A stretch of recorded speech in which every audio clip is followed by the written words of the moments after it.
Picture this: July 20th, 1944, the Wolf's Lair, a concrete bunker complex buried in the pine forests of East Prussia, 12 miles east of the town of Rastenburg.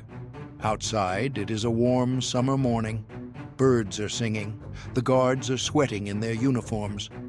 Inside conference room number 1, 24 men are gathered around a heavy oak table covered with maps. At the center of the table, hunched over aerial reconnaissance photographs of the Eastern Front, is Adolf Hitler. At 12:42 in the afternoon, a briefcase slides under that table. Inside it, wrapped in a shirt, are 2 kilograms of British plastic explosive attached to a pencil detonator. The man who placed it there, Colonel Klaus von Stauffenberg, a one-eyed, three-fingered aristocrat who has decided that murdering his commander-in-chief is the only moral act left available to him, is already walking toward a waiting car. At 12:44, the bomb explodes. Now, here is where history and alternative history diverge. In the real world, that briefcase was inadvertently kicked aside by a staff officer moments before detonation. The heavy oak table leg absorbed much of the blast. Hitler survived with a perforated eardrum, singed hair, and shredded trousers. By nightfall, the coup attempt known as Operation Valkyrie had collapsed. Von Stauffenberg and his co-conspirators were shot in a Berlin courtyard before the sun rose on July 21st. The war continued for 9 more months. More than 5 million people died in that 9-month span. The Soviet army advanced to the Oder River. Germany was divided for 45 years. The map of Europe was redrawn in ways that haunted the continent until 1989. But what if that briefcase had not been moved? What if the angle was slightly different, the table construction slightly thinner, the detonation slightly more centered? What if Adolf Hitler died at 12:44 on July 20th, 1944?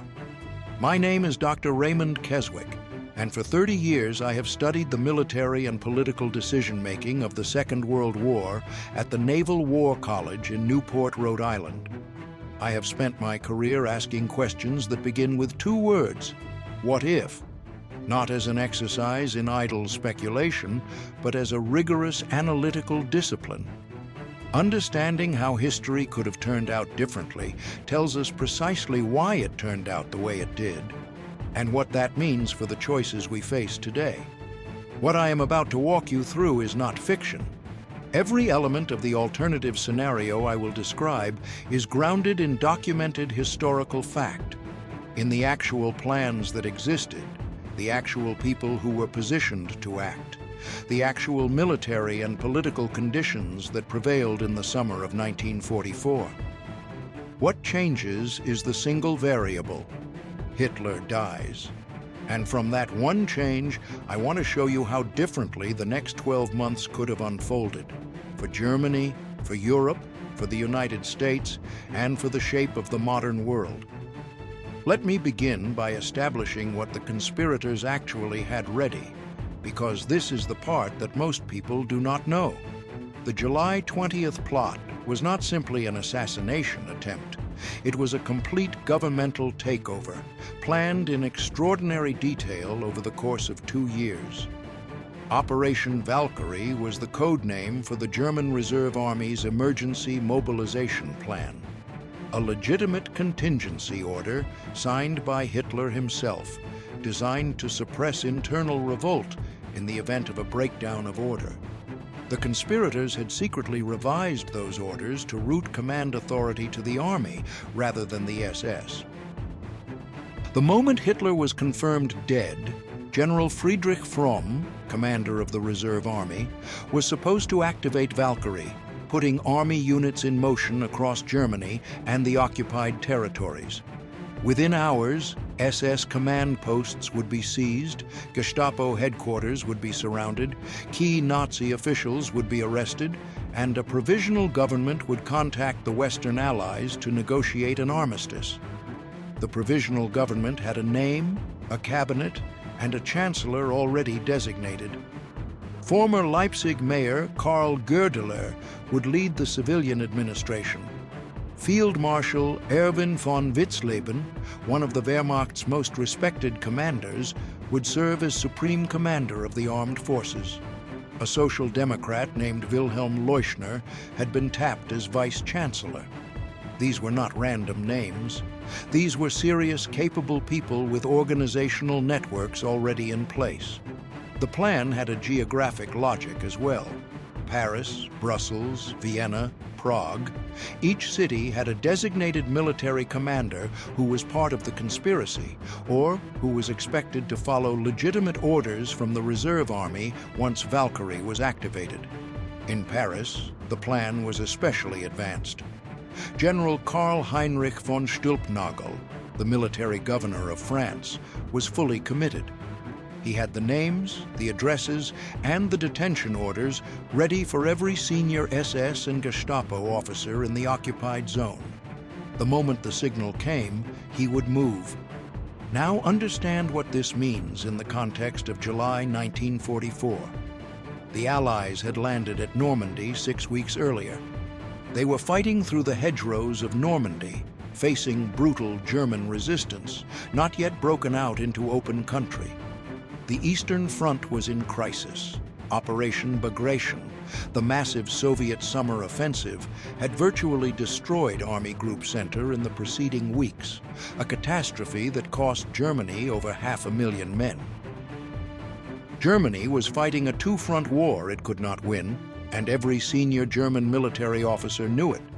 The preconditions for a negotiated end to the war were, arguably, better in July of 1944 than they would ever be again. Germany still held significant territory. The Western Allies had not yet broken through to the Rhine. The Soviets had not yet crossed the German border.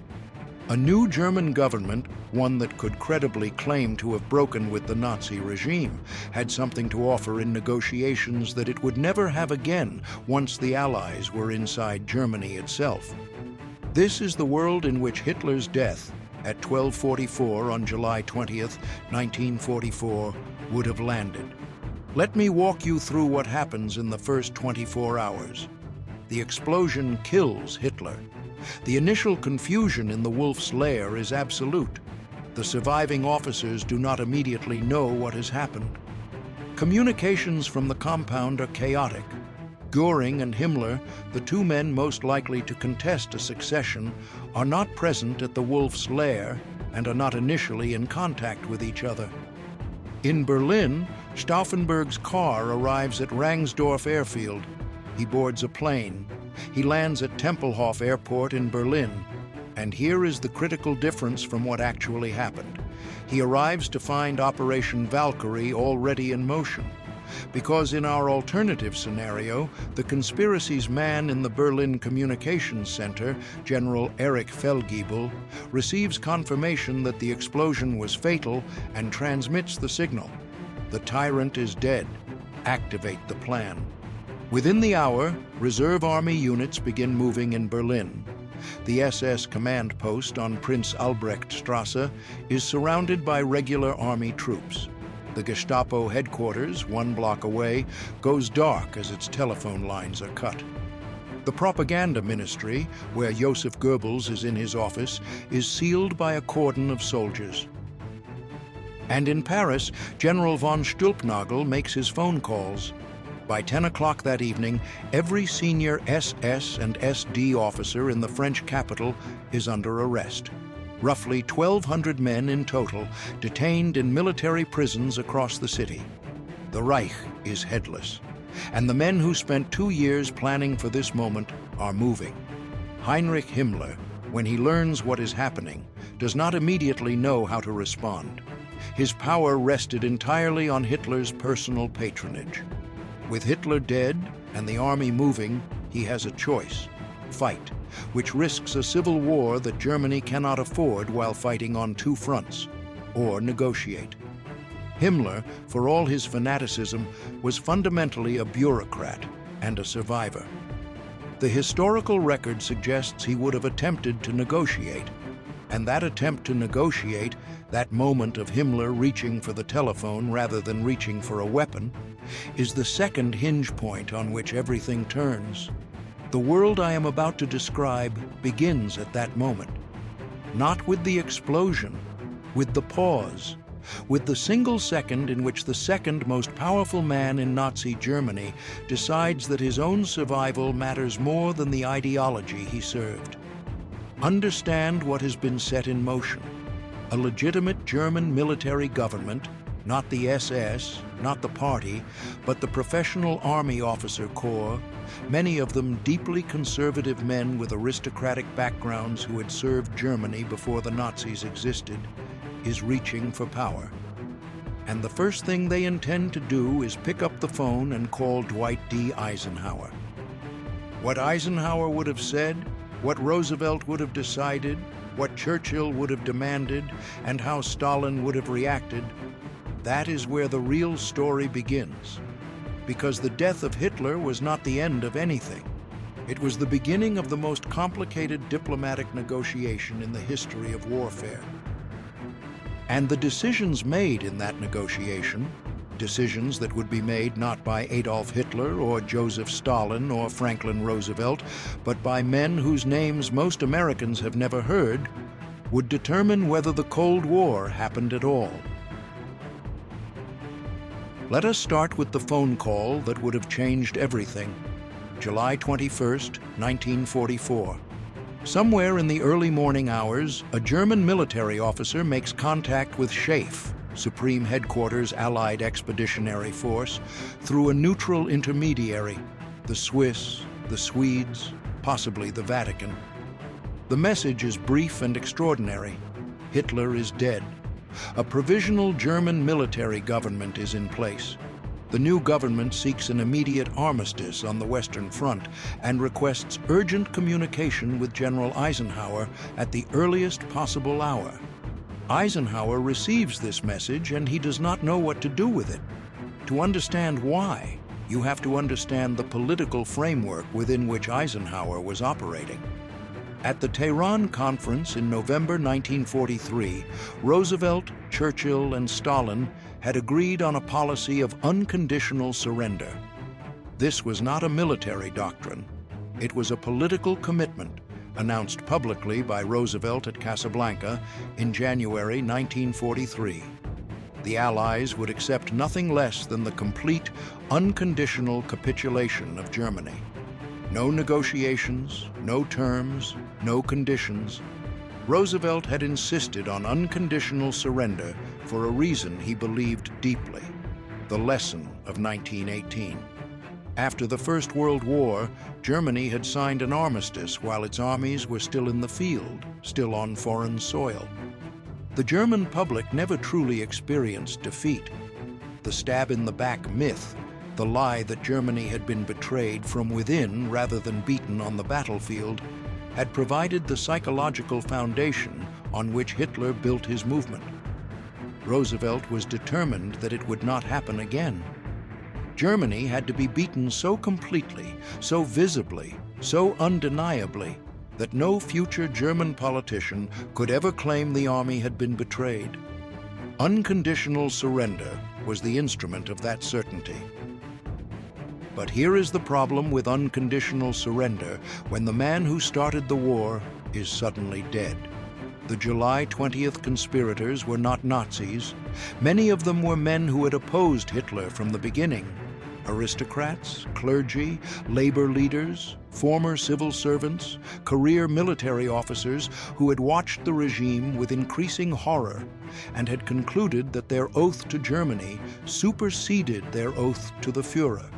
Karl Goerdeler had resigned as mayor of Leipzig in 1937 rather than remove a memorial to the Jewish composer Felix Mendelssohn. Henning von Treskov, one of the plot's organizers, had written in his diary that Germany would be judged by history on whether it had the moral courage to remove Hitler, and that the attempt must be made even if it failed. These were not men who could plausibly be lumped together with the regime they had risked everything to destroy. And yet unconditional surrender, applied to a post-Hitler Germany, created a profound moral problem. If the new government surrendered unconditionally, it would be surrendering to the same terms as the regime it had just removed at enormous personal cost. It would be asking the German people to accept not just defeat, but the complete erasure of any distinction between themselves and their oppressors. And from a purely practical standpoint, unconditional surrender meant Soviet occupation of all of Germany, not just the eastern portion, but Berlin, the Rhineland, Bavaria, everything. Because the Red Army was already advancing, and an unconditional surrender meant the Allies simply stopped fighting and waited for Germany to lay down its arms, wherever they stood. Eisenhower understood this immediately. And Eisenhower, whatever his limitations as a diplomat, was a man of considerable political intelligence. He could see the dilemma as clearly as anyone.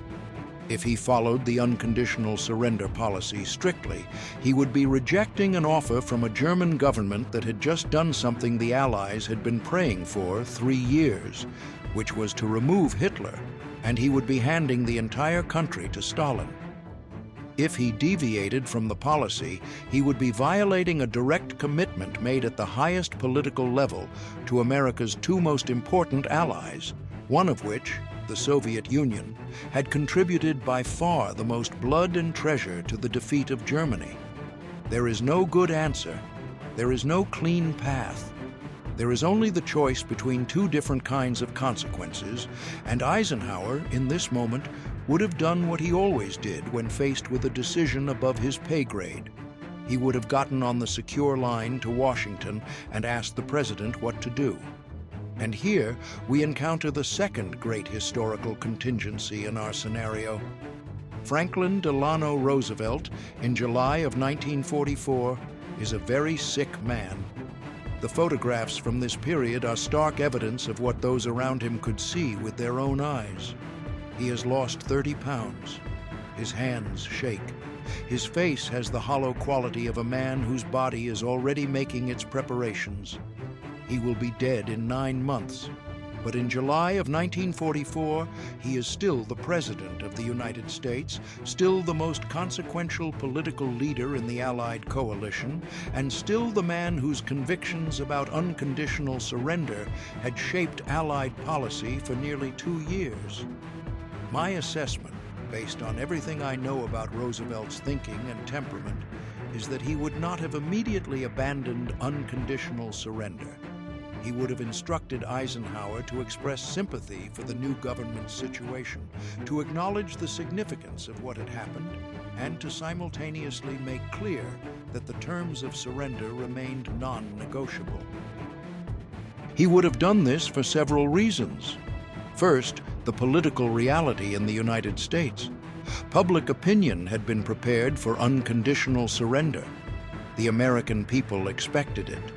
Walking it back, negotiating terms with a country that had just spent 5 years at war with everything the United States stood for, would have been politically costly and potentially catastrophic heading into an election year. Roosevelt was running for a 4th term in November of 1944. Second, the alliance with Stalin. Any deviation from unconditional surrender that was perceived by Moscow as a separate peace between the Western Allies and Germany would have shattered the coalition. And shattering the coalition in July of 1944, with the war still very much in progress, was unthinkable. Roosevelt needed the Red Army to keep fighting on the Eastern Front. He needed the Soviets to eventually enter the war against Japan. He could not afford to lose Stalin over a deal with a German government that had been in power for approximately 48 hours. But here is where the new German government would have played its card. Karl Goerdeler and his colleagues had a piece of leverage that the old Nazi government never possessed. They could credibly claim to speak for a Germany that was the victim of the regime, not its representative. They could point to the resistance network, to the concentration camp survivors who could testify to what the regime had done, to the thousands of Germans who had suffered persecution, imprisonment, and death for opposing Hitler. And they had something even more powerful than testimony. They had the archives, the Gestapo files, the SS records, the documentation of the final solution, not the sanitized public version, but the raw operational records, the transport manifests, the camp reports, the letters of order and acknowledgement that traced the Holocaust from ideological policy to industrial implementation. The conspirators had access to some of these records. They could offer the Allies not just surrender, but truth, the documented, irrefutable truth of what had happened as a foundation for whatever came next. Winston Churchill, I believe, would have grasped the significance of this offer before Roosevelt did. Churchill was a more instinctive strategist than Roosevelt when it came to European politics, and he understood viscerally what a Soviet-dominated Central Europe would mean for British interests in the post-war world. He had already been maneuvering privately, exploring what latitude the unconditional surrender policy actually allowed.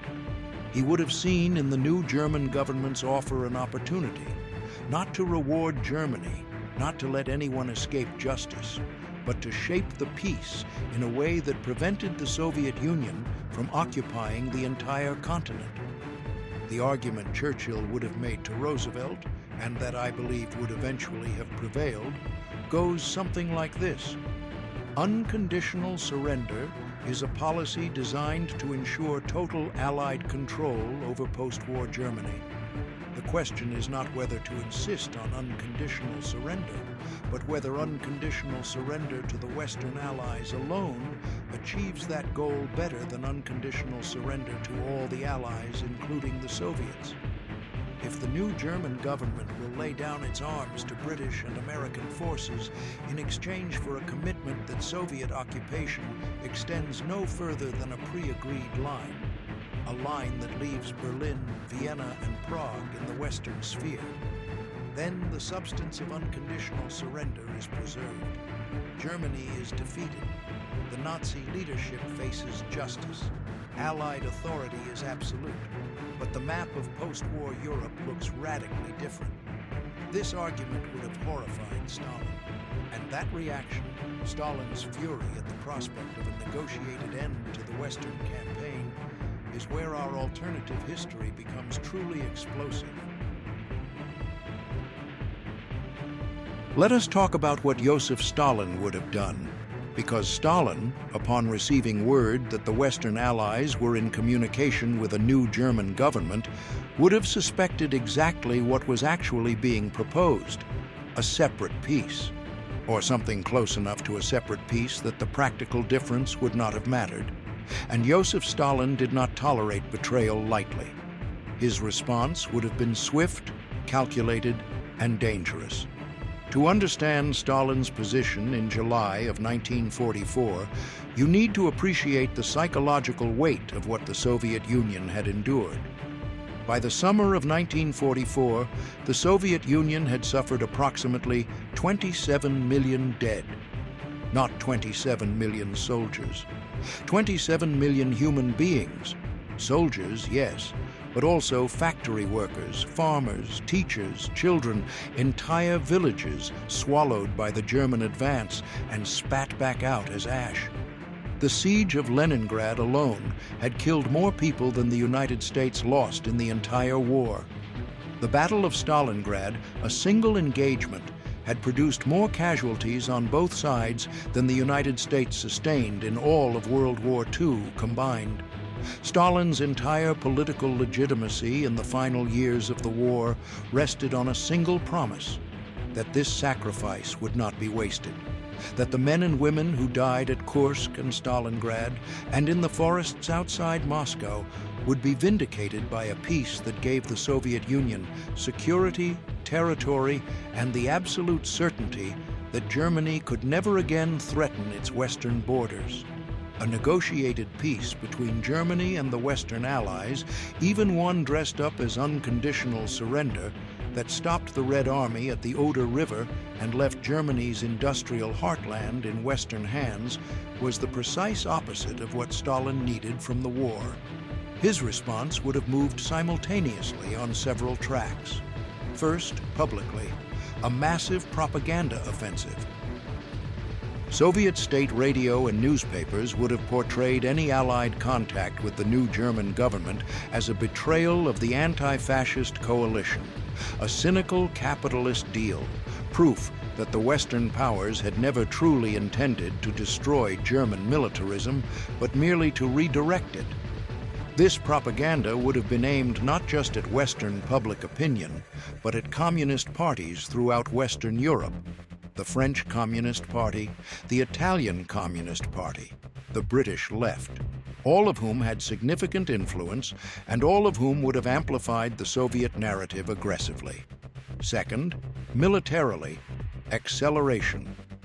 Stalin would have ordered the Red Army to advance at maximum possible speed, regardless of supply lines, regardless of casualties, in a race to seize as much German territory as possible before any armistice could take effect.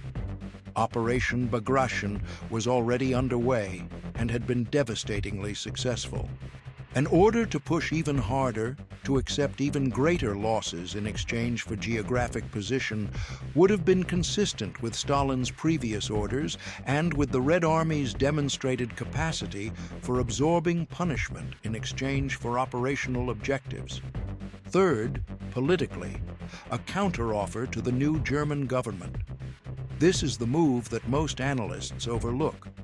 Stalin understood, as clearly as anyone, that the July 20th conspirators were not ideologically sympathetic to the Soviet Union. Most of them were conservative German nationalists, not social democrats or communists. But Stalin also understood that if the Western Allies were going to play the German card, he could play it too. He would have made his own approach to the Goerdeler government, offering terms that were superficially more generous than unconditional surrender. A negotiated peace on the Eastern Front, with a demarcation line roughly following the pre-war Polish border, in exchange for German acknowledgement of Soviet security interests in Eastern Europe. It was an offer he had no intention of honoring, but it would have served as leverage, a way to prevent the new German government from simply falling into the Western Allied camp. Now, I want to introduce you to a man whose role in this alternative history would have been crucial, and whom most Americans have never heard of. His name is General Reinhard Gehlen. Gehlen was the head of Fremde Heere Ost, Foreign Armies East, the Wehrmacht's military intelligence organization responsible for analyzing Soviet capabilities and intentions.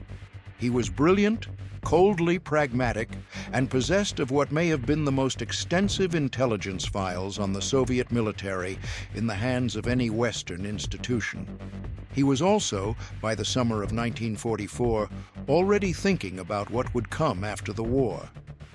Gehlen understood before almost anyone else in the German military that the conflict between Germany and the Soviet Union was not simply a military war between two nation-states. It was an ideological confrontation between two incompatible visions of European civilization, and that confrontation would not end with Germany's defeat. It would simply shift its form, with the Western Allies finding themselves, to their surprise and distress, on the same side of the ideological frontier that Germany had just vacated. In the real history, Gehlen famously surrendered to American forces in May of 1945, bringing with him his files, his network, and his analysis, and was immediately recruited by the United States Army to continue his intelligence work against the Soviet Union. He would eventually head the Bundesnachrichtendienst, the West German Foreign Intelligence Service, until 1968. He became, in effect, the founding intelligence officer of the Western Cold War apparatus, a man whose entire post-war career was premised on the idea that American and German strategic interests were convergent when it came to the Soviet threat. In our alternative history, Galen does not wait until 1945. With Hitler dead and a new German government reaching for power, Galen makes contact with the July 20th conspirators within the first 24 hours. He offers them something of incalculable value, not just his files, but his analytical framework. His argument, and it is an argument that, once heard, could not be unheard, is that the new German government's leverage with the Western Allies does not rest on its ability to stop fighting. It rests on its ability to keep fighting. On the Eastern Front, here is the calculation Galen presents to Goerdeler and his colleagues. The Western Allies want unconditional surrender and the destruction of the Nazi regime. You have given them the destruction of the Nazi regime. That is done. But unconditional surrender in the West, combined with continued resistance in the East, serves everyone's interests. The Western Allies get what they publicly demanded. You get a peace that puts Anglo-American forces between Germany and the Soviet Union, and the Red Army discovers that the road to Berlin runs through bodies rather than through a surrender document. The new German government would fight in the East while surrendering in the West.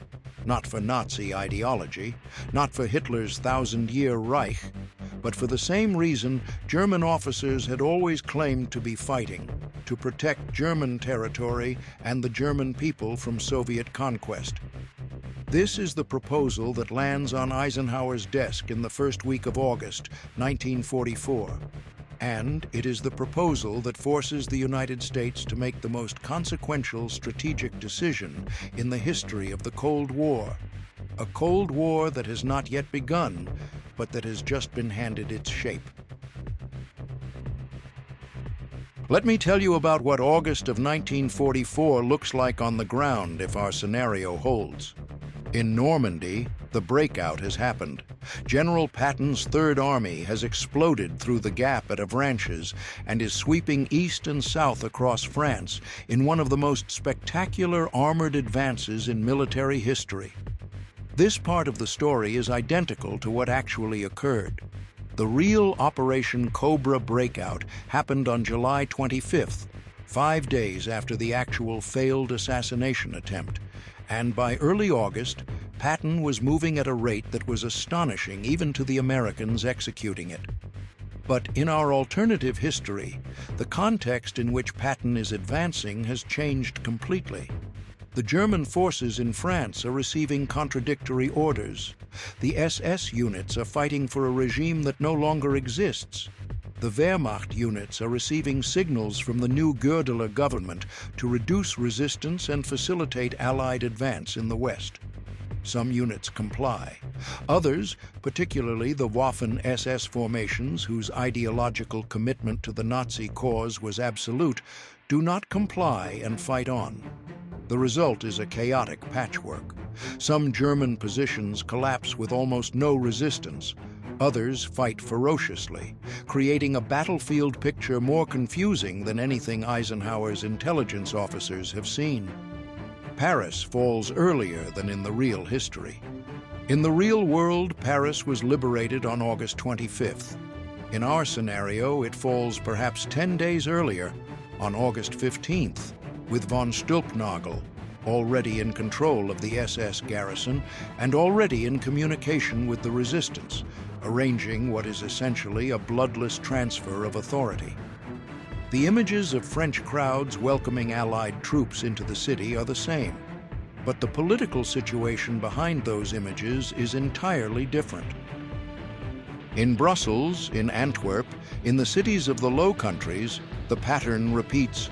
German regular army units stand down in coordination with local resistance movements, while isolated SS formations are surrounded and compelled to surrender by combined Allied and Wehrmacht pressure. The liberation of Western Europe happens faster, with significantly fewer casualties on all sides. Meanwhile, in Germany itself, the Goerdeler government is consolidating its control, but with enormous difficulty. The problem is not military. The problem is the SS.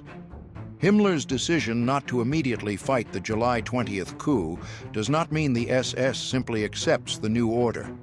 Across Germany, SS units maintain control of the concentration camps, the death camps in the east, the vast security apparatus that Himmler had built over 12 years. The new government's authority extends clearly to the Wehrmacht, partially to the police, and barely at all to the SS.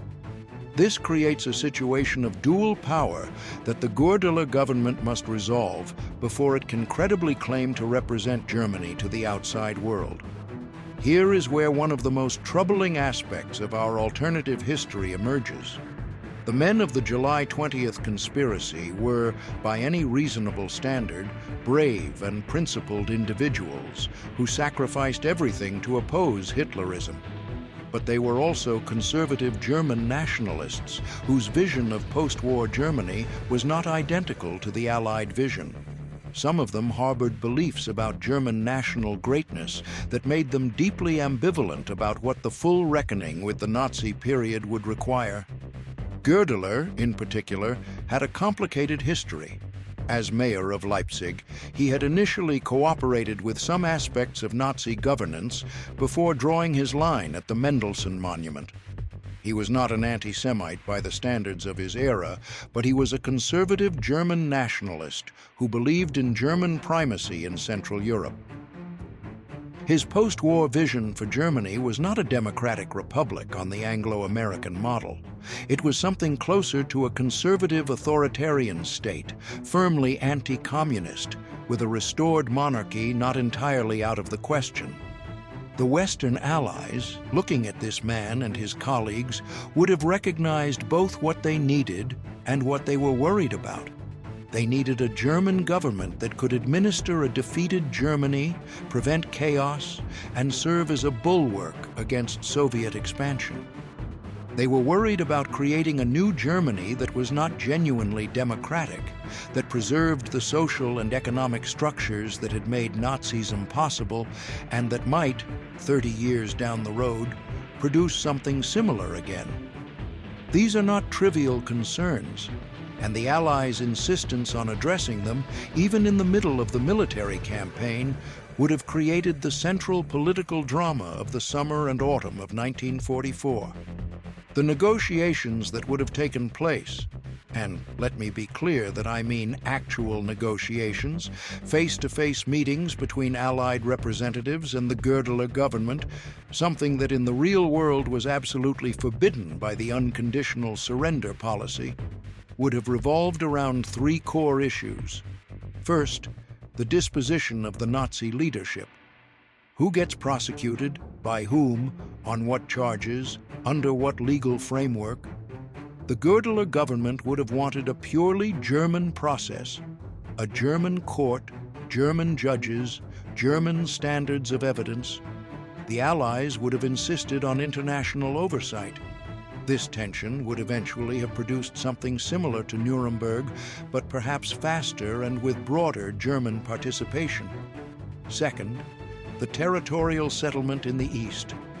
How far west does Soviet occupation extend? The Goerdeler government's absolute bottom line was the protection of as much German population from Soviet occupation as possible. The Allies' bottom line was honoring their commitments to Stalin. The gap between these positions was enormous and would have required extraordinary diplomatic creativity to bridge. Third, the future political structure of Germany. Democracy was not negotiable from the Allied perspective, but the form democracy would take, federal or unitary, with what relationship to the churches, the military, the industrial concerns, was subject to intense negotiation. And unlike in the real world, where the Western Allies simply imposed their preferred structures on a prostrate Germany in 1945, here they would have been dealing with a German government that had its own views and some degree of leverage. The outcome of these negotiations, the treaty or armistice or framework that would have emerged, would have defined the post-war world.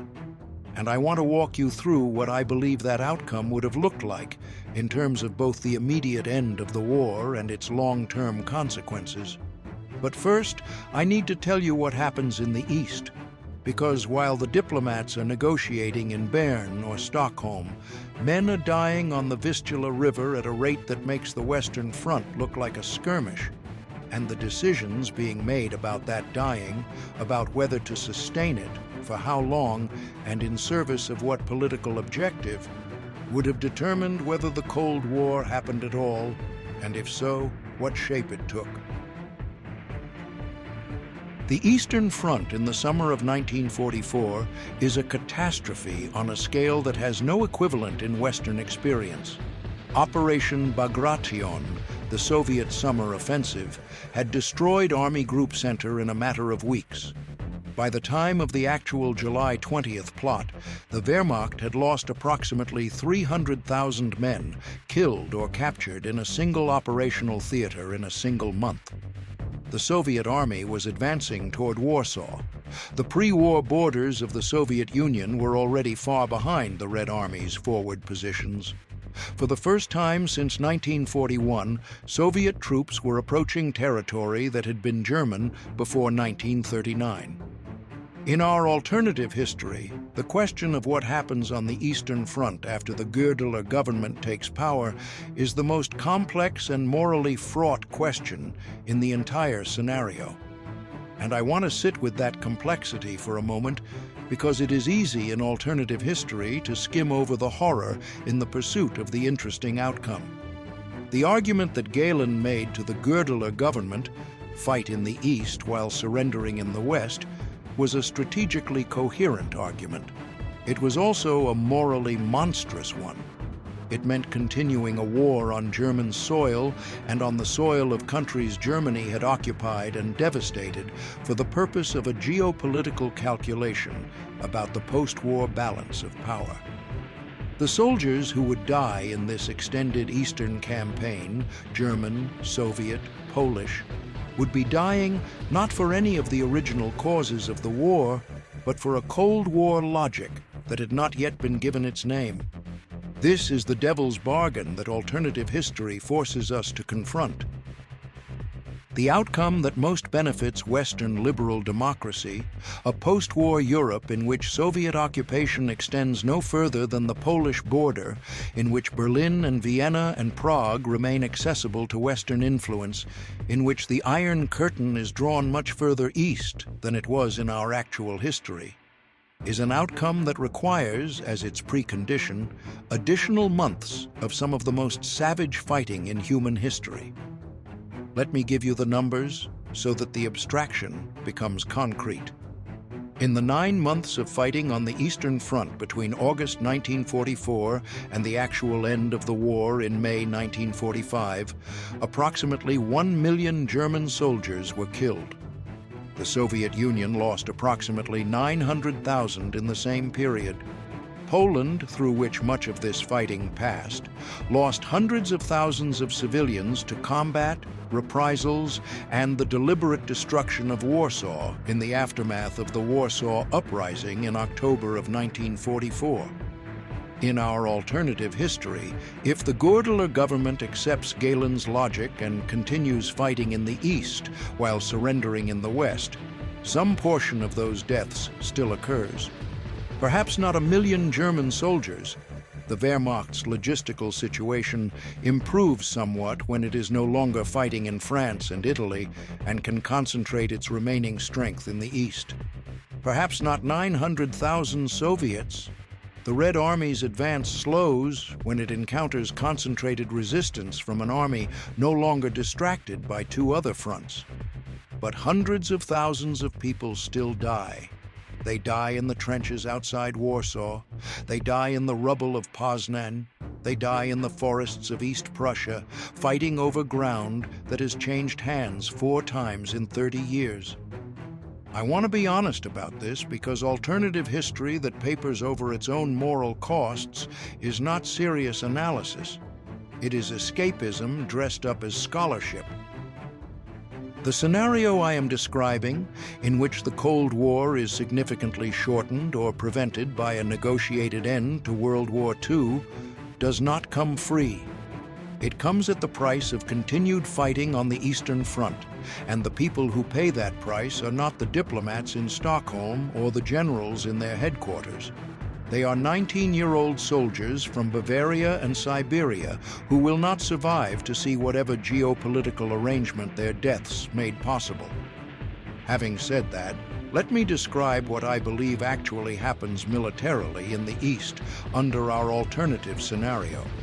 The new German government, in consultation with Wehrmacht commanders and with Galen's intelligence apparatus, draws what they call the defensible line, a set of positions running roughly from the Vistula River in the north to the Carpathian Mountains in the south.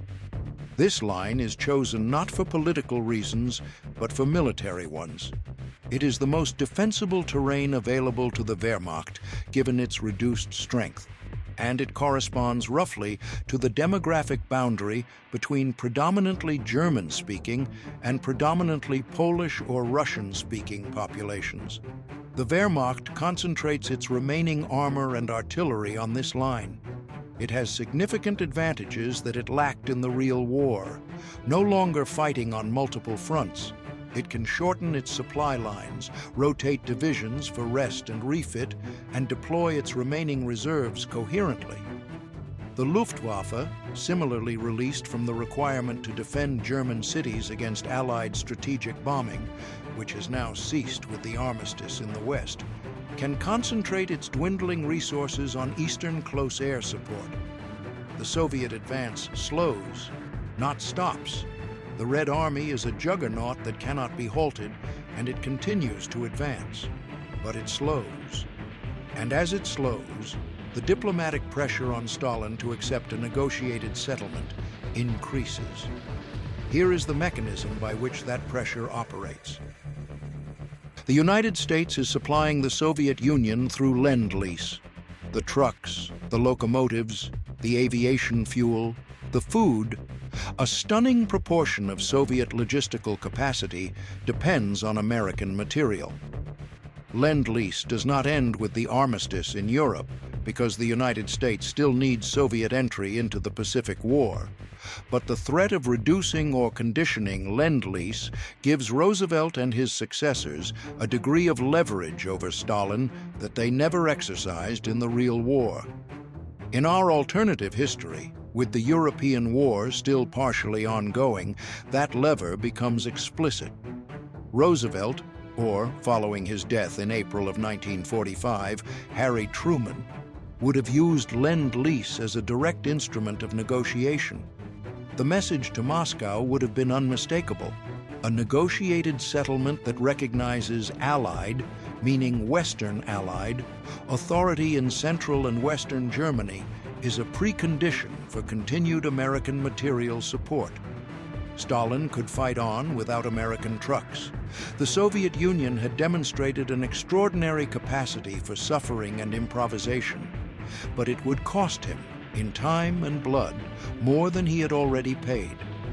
The line at which a settlement becomes possible, the line that Stalin, eventually and with enormous fury, accepts, runs roughly along the Oder and Neisse rivers. East Prussia goes to the Soviet Union. Poland shifts west, gaining German territory in the west, while losing Ukrainian and Belarusian territory in the east. Warsaw remains in a Soviet sphere of influence, though with a character rather different from the puppet state that emerged in the real history. Berlin, crucially, remains in the Western Zone, and the map that results from this settlement, a map drawn not by the total victory of any side, but by the negotiated exhaustion of all of them, looks fundamentally different from the map that defined the Cold War in our reality. Let me tell you what the world looks like in 1950 if our alternative history holds. Germany. The Federal Republic of Germany, or something very close to it, exists, but it exists in a form substantially different from the actual post-war West Germany. The territory is larger. Bavaria and the Rhineland and Hamburg and Frankfurt are all West German, as in reality. But Berlin is not an island surrounded by Soviet territory.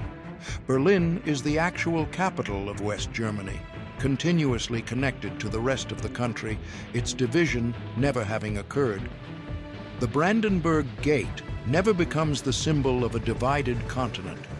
The Berlin Wall is never built because there is no division of the city that requires a wall to enforce. The Goerdeler government does not survive politically. This is important to understand. The alternative history I am describing is not one in which the men who killed Hitler get to run Germany.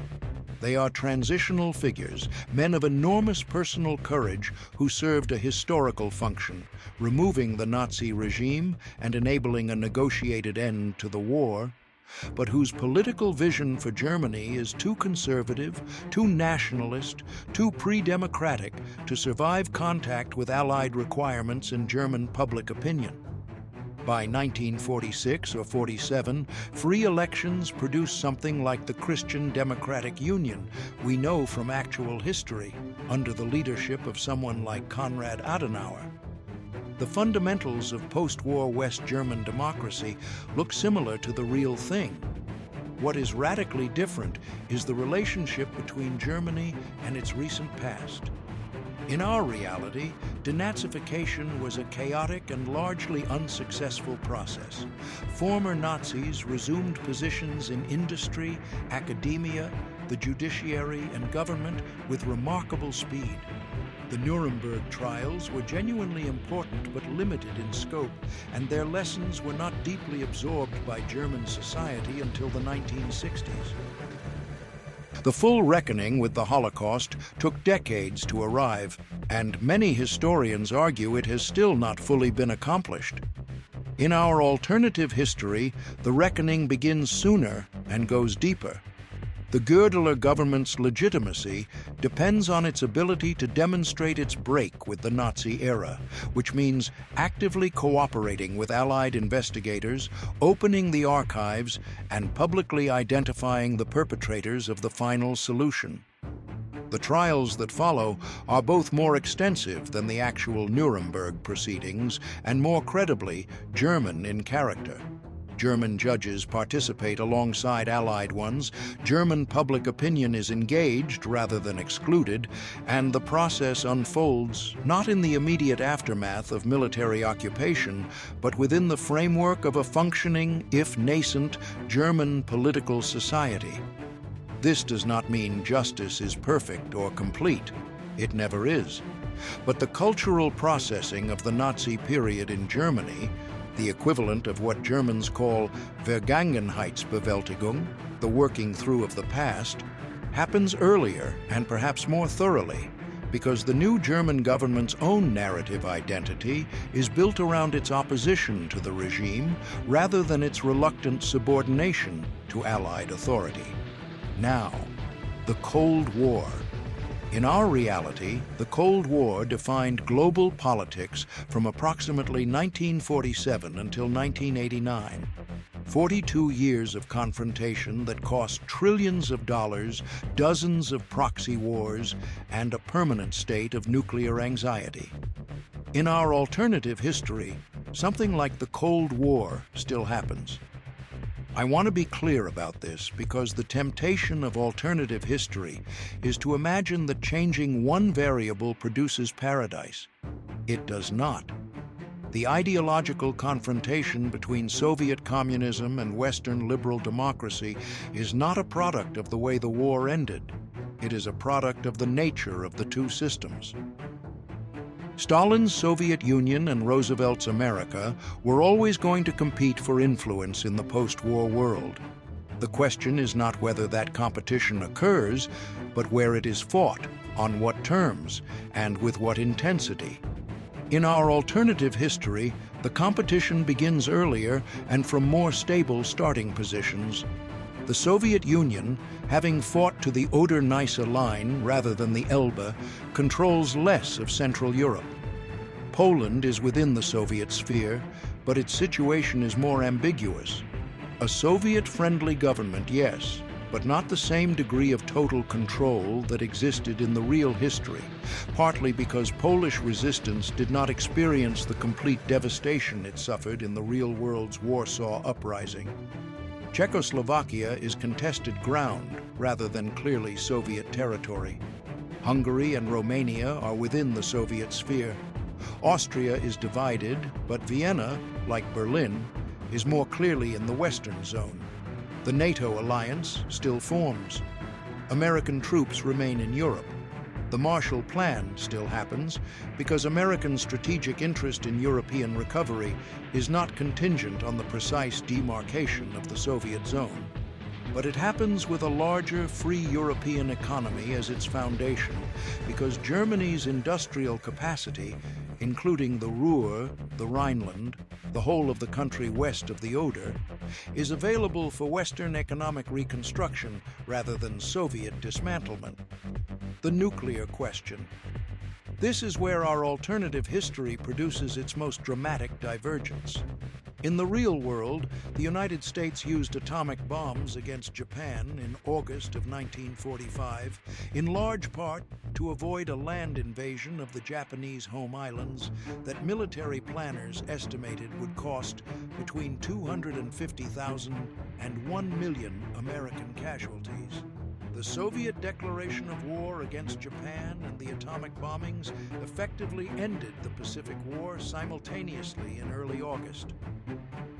Stalin, having acquired the bomb through espionage by 1949, began the nuclear arms race that came to define the Cold War.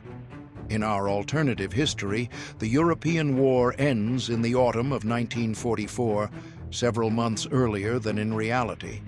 American forces that would have spent those months fighting in Germany are available for redeployment to the Pacific theater. The war in the Pacific potentially ends earlier as a result, not dramatically earlier, because the fundamental problem of Japanese resistance on the home islands remains the same, but perhaps by a matter of months. Does the bomb still get used against Japan? I believe it does. The military logic that drove that decision was powerful and compelling, and there is no variable in our European scenario that changes it. Hiroshima and Nagasaki still happen. The world still enters the nuclear age. But it enters that age in the context of a European settlement that is more stable, less contested, and less vulnerable to the kind of ideological polarization that the real post-war world experienced. And here is perhaps the most significant long-term difference. In our alternative history, the United States does not enter the post-war world as the sole economic power in a devastated global economy. It enters it as one of two major Western economies, itself and a recovering Europe, facing a Soviet Union that controls somewhat less territory and has somewhat less geopolitical confidence than in reality. The Marshall Plan still flows. American consumer culture still spreads. But the United States is not quite as dominant, not quite as singular, not quite as able to set the terms of the global order unilaterally as it was in the actual post-war decades. This is not a worse outcome. It is a different one.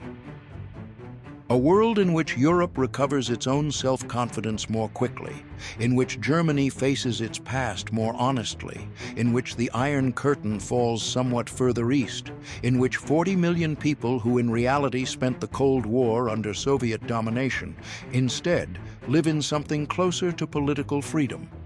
This is not a worse world than the one we actually got. It is, by most measures, a better one. But it is purchased at a price. And the price is the extended fighting on the Eastern Front in the autumn and winter of 1944, and the people who die in those months. History does not give anything away for free. Every better outcome in one column has a cost in another. Let me end with what I think is the most important lesson this alternative history teaches.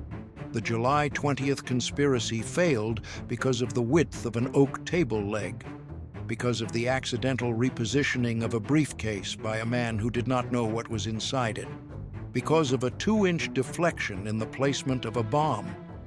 the entire history of the second half of the 20th century, the Cold War, the Iron Curtain, the Berlin Wall, the nuclear arms race, the division of Germany, the Korean War, Vietnam, all of it traces back, in some measure, to that 2-inch deflection. History is not inevitable. It is not the product of vast, inexorable forces that no individual or accident can alter. It is contingent, fragile.